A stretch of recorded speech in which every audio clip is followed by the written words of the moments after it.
네, 안녕하세요. 제가 아까 올렸던 영상 중에 시간에 쫓겨서 맞아 못했어요.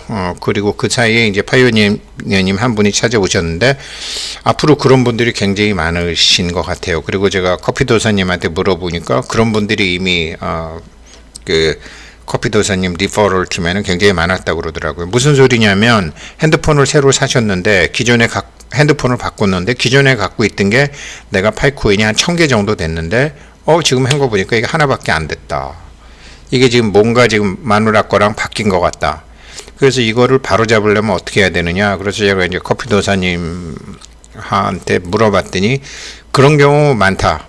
그런데 전화로 안 된다. 직접 오셔야 된다. 이게 본인은 기억하지 못하고 알고 하셨을 리는 없고 뭐 이렇게 부인 거를 해주고 남편 거를 해주고 아는 사람 거를 해주면서 이 비밀 구절이 헷갈렸든지 어디에서 뭔가를 잘못 입력하셨기 때문에 그렇다. 근데 그거 바로 잡는 방법이 있으니까 그런데 전화로는 안 되니까 직접 오셔라. 이제 그렇게 해서 됐고요. 아마 이거 파이코인 정말 소중한데 잘 관리하셔야지 되잖아요. 뭐 부부 관계인데 뭐 남편께 마누라한테 가고 마누라께 남편으로 가고 그럼 아무런 문제가 없는 가정도 있지만 그러면 더 복잡해지는 가정도 있으니까 모르는 거죠. 그래서 이제 아무튼 이게 소중한 게 파이코인 화폐혁명은요. 앞으로 파이코인 가격은 어떻게 되냐면 예를 들어 처음에는 예를 들어 300불에서 100불 왔다 갔다 한다. 그런 다음에 일정 시간이 흐르면 이렇게 700불에서 1000불 왔다 갔다 한다. 1000불에서 3000불 왔다 갔다 한다. 3000불에서 7000 이렇게 박스권, 밴드를 가지고 움직일 거라고요. 화폐는 안정적이래야 되잖아요. 아더헤이지처럼 이게 무슨 정책이 생긴다고 이게 10만 불 가고 100만 불 가고 그러면 그게 화폐예요. 아사리판이지. 그거는 잘못된 얘기고요. 그런데 파이코인의 화폐혁명은 그런 일은 없다. 아더헤이즈가 말한 것처럼 박스권 코인으로 움직이게 될 것이다. 그게 왜 그러냐면 지금 이 황석진 교수 얘기를 보면 현 가상자산은 기울어진 운동장인데 이게 뭐냐면 첫째 우리나라는 법인 명의로 거래소에 계좌를 틀 수 없어요. 저도 처음에 제 명의로 하는 게 아니라 파이코인 채굴도 좀 법인으로 하려고 그랬고 했는데 법인은 아직 안 돼요.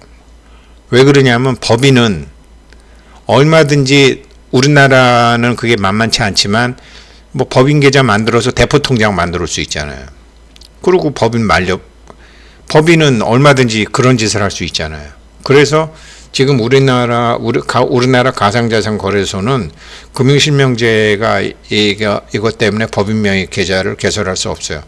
근데 우리나라 비트코인 거래량이 미국, 일본에 의해서 세계 3위를 했는데 미국이나 일본은 기관 투자자가 주를 이루고 있다고 해요. 근데 한국은 이제 개인이 하는 거죠. 이런 문제. 근데 이게 한국만이 꼭 문제일까? 일본이야 어차피 금융실명제가 안 돼 있어서 개인도 가명으로 하려면 얼마든지 할 수 있죠. 파이코인이 그런 이제 아직 금융실명제가 안 된 나라들이 가명 계좌로 금융실명제 안 된 나라가 더 많거든요. 더 많아요. 그러니까 법인을 안 해주는 거거든요. 나중에 이제 법인이 그래서 된다고 그러면 근데 지금 이렇게 돼 있으니까 현재 이렇게 돼 있으니까 기울어지는 운동장이다. 심지어 거래소 자체도 업비트가 85%나 차지하고 있다. 나머지는 그냥 고분고분 이렇게 된다. 이게 그렇다고 업비트 잘못이냐? 그런 건 아니라는 거죠. 지금 이제 잘못이라는 게 아니라 그렇게 되다 보면 기울어진 운동장이 된다라는 거죠. 이런 데서 무슨 축구를 해요? 이런 데서 무슨 암호화폐 거래를 해요? 그러니까 미국 SEC가 리플이나 다른 코인 업체 보고 얘기하는 거는 지금 다 정말 기울어진 운동장이에요. 정보의 독점성, 자본의 투명성, 그다음에 이제 테더라는 거에서 미국 달러하고 패킹해서 하는데 이게 전부 투명하지 않은 거예요. 지금 현물 ETF 해달라는데 투명하지 않거든요. 그러니까 이런 기울어지는 운동장에서 지금 뭐 일반 투자가들은 밑에 있고 아는 놈들은 위에 있고 비트코인도 75%를 장기 보유자들이 다 갖고 있는 건데 물론 나쁜 사람들이 갖고 있다라는 건 아니죠. 그런 사람들은 어떤 사람들이냐? 갖고 있으면 계속 오른다고 보는 사람들이죠. 갖고 있으면 계속 오르나요? 정말 웃기는 것 같은데 아더 헤이즈 이런 보고 정말 웃긴다 이 사람. 아니 생각해 보세요.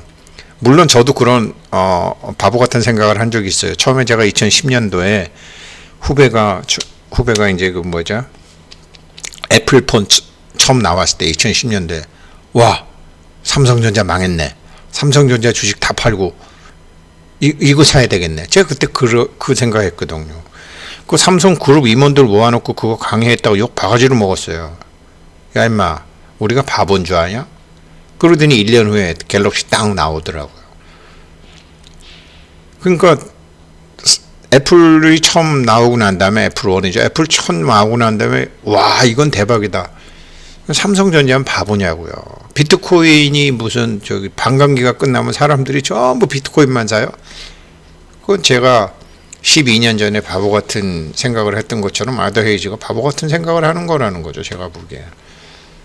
그렇게 갈 리도 없고. 근데 그게 그렇게 가면 뭐 비트코인 100만 불 가면 다른 코인은 더 가죠. 비율로 놓고. 비싼 게 많이 오르겠어요? 싼 게 많이 오르겠어요? 뭐든지 퍼센테이지로 봐야죠. 그래서 파이코인 대박이다. 아더 헤이즈 말이 옳다면 제가 이제 그렇게 말씀드렸고요. 아무튼 기울어진 운동장이다. 이런 것을 일찌감치 간파하고서 이제 화폐혁명이라는 얘기를 했는데 이렇게 될 수밖에 없는 여러 가지 요인을 니콜라스 부부는 간파를 한 거죠. 그래서 제일 먼저 이 간파하고 나서 이 사람들이 한 게 토큰 분배 정책이라고요.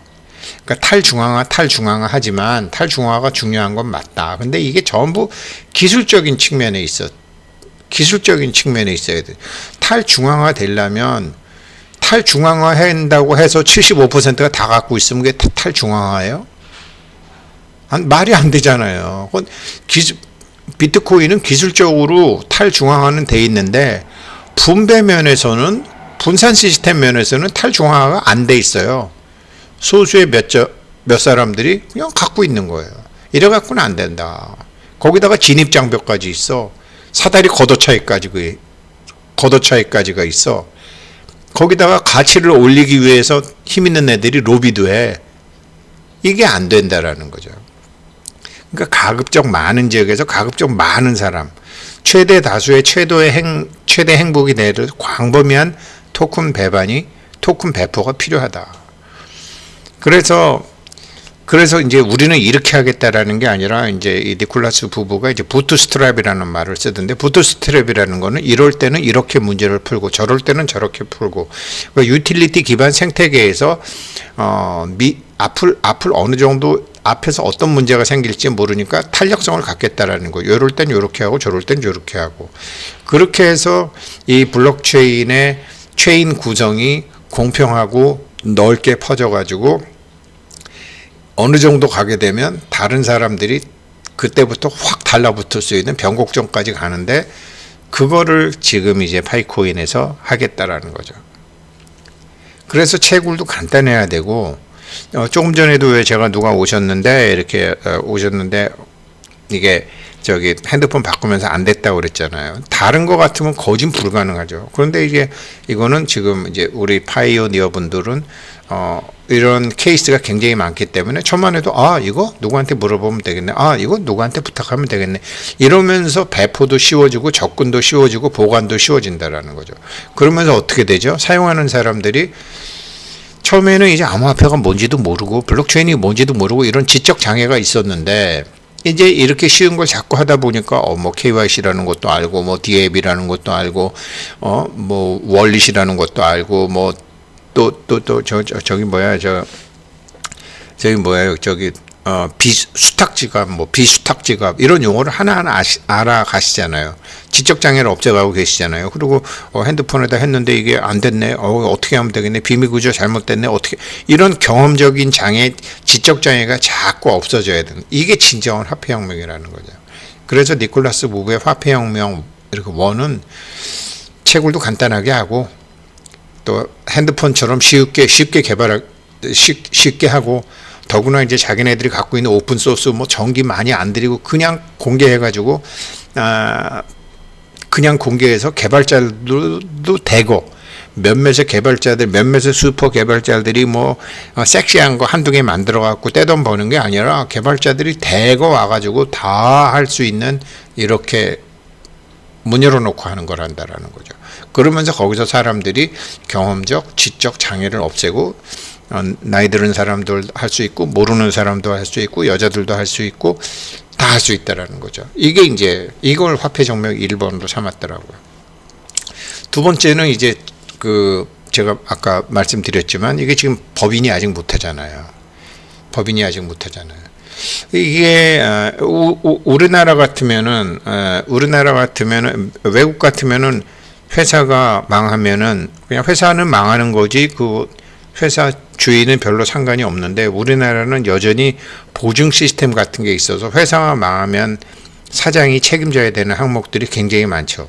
그래서 이 암호화폐처럼 명확하지 않은 것은 법인은 안 된다라는 거죠. 그러나 앞으로는 정부도 기관 투자자도 법인도 매매할 수 있어야 되는데 정부도 기관 투자자도 법인도 매매할 수 있어야 되는데 지금 아직도 파이코인은 법인으로는 채굴이 안 되잖아요. 철저하게 개인이 돼야 되잖아요.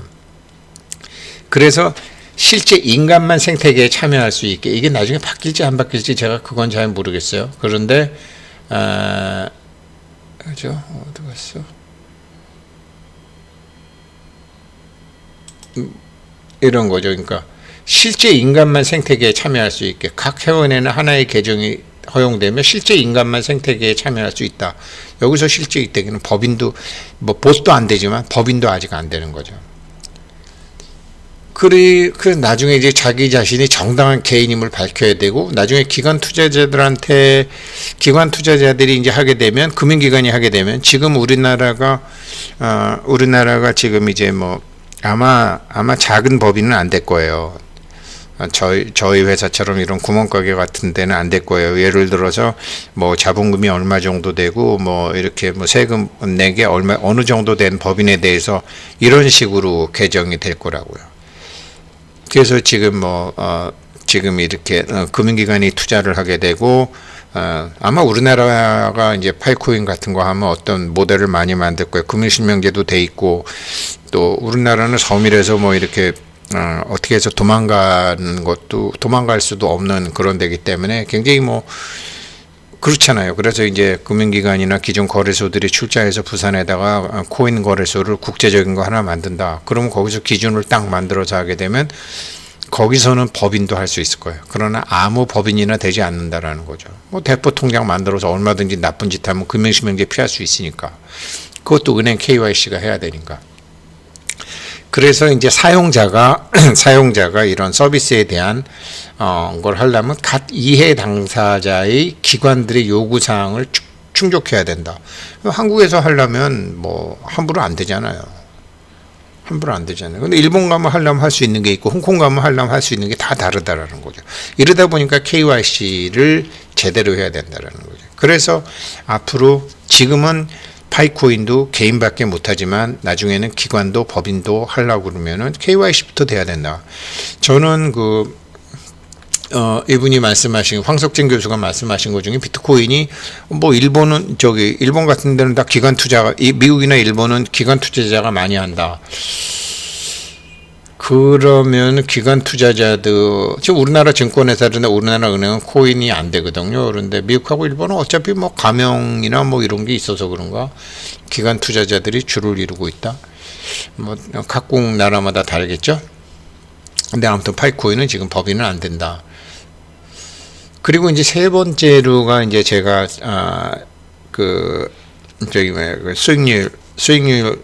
수익률 곡선 통제 그거를 하면서 말씀드리려고 했는데 시간상 관계 못 드렸는데 지금 아더 헤이즈 이론은 뭐 옛날에 멜더스의 인구론처럼 사람은 기하급수적으로 늘어나는데 식량은 산술급수적으로 늘어난다라고 얘기했잖아요.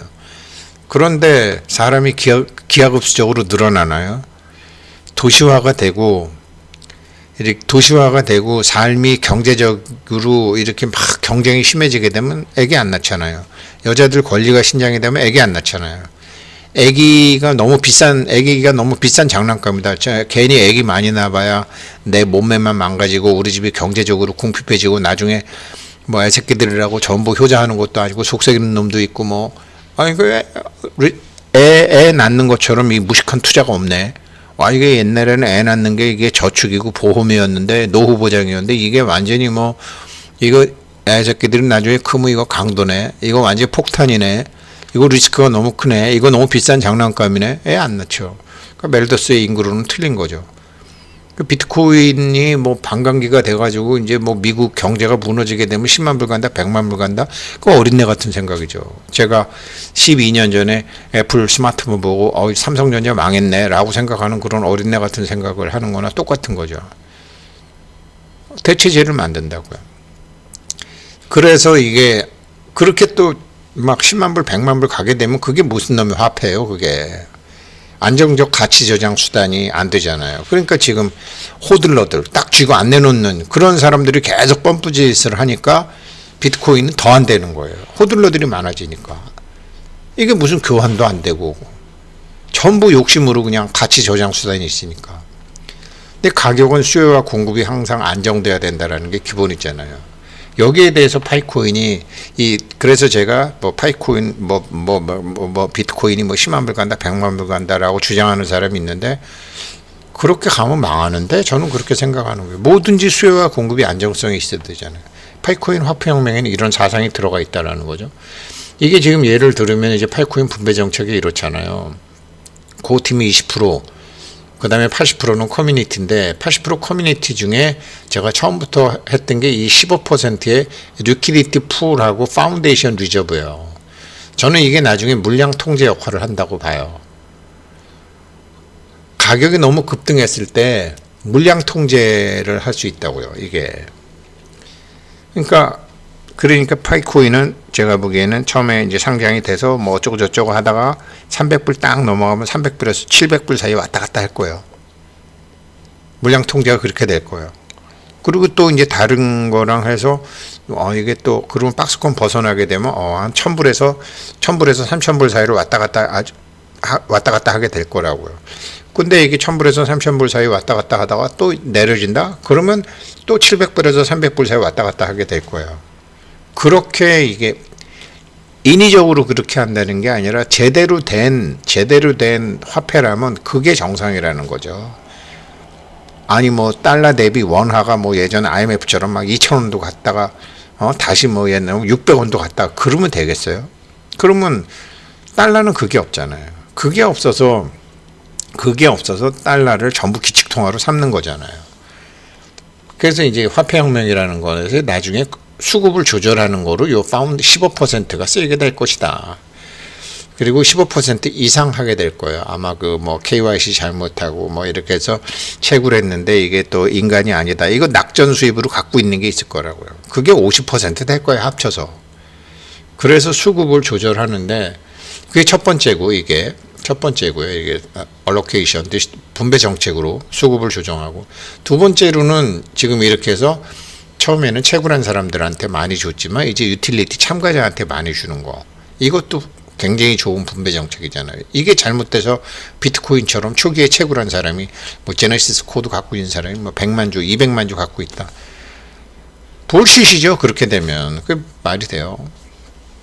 나중에 뭐 사토시 나카모토의 그 후손들이 어떻게 사회에 좋은 일을 하겠지만 아무튼 초창기로서는 그렇지 않다라는 거죠. 이게 이런 게 돼야 된다라는 거예요. 세 번째로는 이렇게 락업을 해갖고 공급이 거꾸로 막 가격이 폭락한다든지 이렇게 물량이 막 쏟아진다든지 이렇게 되면 락업을 묶어야죠. 그래서 여기서 수급 조절을 하는 거죠. 이 세 가지 방법을 쓰는 거예요. 리퀴디티 풀 요거 갖고도 하고 채굴률 갖고도 하고 락업 갖고도 하고 이러면서 수급이 안정이 돼서 가격이 처음에서 100불에서 300불 넘어가서 300불에서 700불 뭐 이런 식으로 해서 갈 거라고요. 장기적으로 생태계의 발전에 따라서 이게 이런 화폐 혁명을 하고 있다라는 거예요. 근데 이제 이런 거를 모르고 이런 거를 모르고 수익률 관리 곡선이 실패하면, 수익률 곡선 조절에 실패하면 둠 룹이 올 것이다. 그래서 10만 불 간다, 100만 불 간다. 아저씨 너무해요. 그런 게 어딨어요. 근데 지금 경제가 이렇게 지금 이제 말씀드렸다시피 정상 궤도로 가는데, 인간이 하는 모든 것에는 허점이 있는 것 같지만 또 모든 문제를 풀어 나오는 게 인간 역사의 발전이잖아요. 그래서 걱정 없다. 이 사람들이 화폐혁명 하는 것은 달러의 문제도 봤지만 비트코인의 문제도 봤다. 어디서 문제가 있는지 안다. 그 세 가지 문제는 그 수급이 좀 좋아야 되고, 그 다음에는 법인이나 개인들도 할 수 있는 그런 상호 신뢰가 돼야 되고, 그리고 첫 번째는 돈이라는 게 뭐 애도 좋아하고 뭐 노인네도 좋아하고 심지어 귀신도 좋아하는 판에 이게 몇몇 사람들이 갖고 있는 기울어진 운동장 갖고는 안 된다. 이 세 가지가 이 사람들 인터뷰 들어보면 화폐혁명의 뜻이에요. 그러니 지금 파이코인 채굴하시는 분들 대박이죠. 네, 여기까지 하겠습니다. 감사합니다.